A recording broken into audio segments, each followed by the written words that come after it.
In this tutorial, I'll show you how to use the VRay renderer and how to set up a render under Render Setup. So first go to Rendering, Render Setup. And the first thing you want to make sure is that you have VRay set up as your renderer. So go to the Common tab and then to where it says Assign Renderer. And under Production, you want to select the little Settings button, hit VRay Advanced, OK. And then you should make sure that your material editor is also VRay. So you want to have Production and Material Editor set up as VRay. The next thing you'll want to do is make sure if you're rendering a single frame that you have single set up, that you have the view set up so that'll render the entire window as opposed to crop, which will render just a portion of the window. You also want to change your output size, so you want to make sure your resolution is high enough that when you print it, the quality will still be there. So usually you want to be somewhere around 2000, 3000, but you should really find the pixel size in Photoshop and input those values here. So this is pixel dimension, not inches or anything. Next, you want to make sure that under VRay that you have your image sampler set up. So usually by default it's on adaptive subdivision, but usually I'll set it to adaptive DMC. It seems to be the best average renderer, so adaptive DMC. Under environment, you can make sure your environment and reflections are on. And if you're using an HDRI map, you'd want to plug that map in here and here. But for now, we'll just leave them blank and make sure they're both on.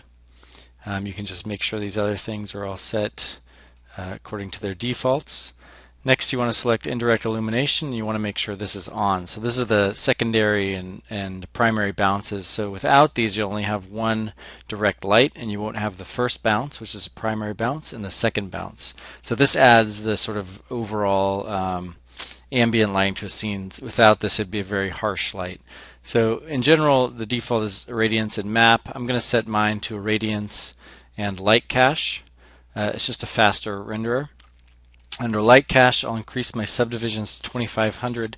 This will increase the quality just a little bit. You can also increase the sample size to 0.01. If you're doing a really high quality render, you can change this to 0.005, but really 0.01 seems to be good enough.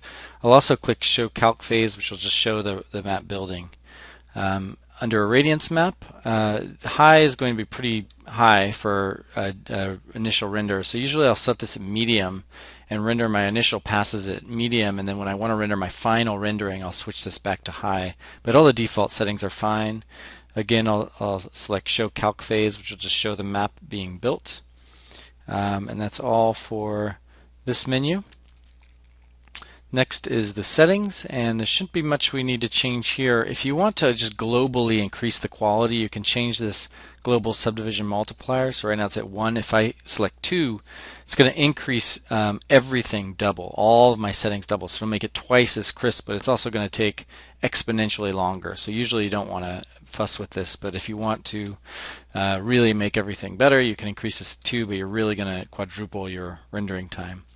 Under render elements, this is where you can add different channels. So if you want to add, for example, the material ID, which is always a good idea, that'll allow you to select numbers for each material you're using. So if you open up your material editor, each of these materials has a number assigned to it. So if you select one and then choose a number and choose a different number for each material, those materials will render out as a separate channel that you can then use in Photoshop to turn on and off layers and crop out different materials without having to re-render everything. And so that's the basics for render setup in VRay.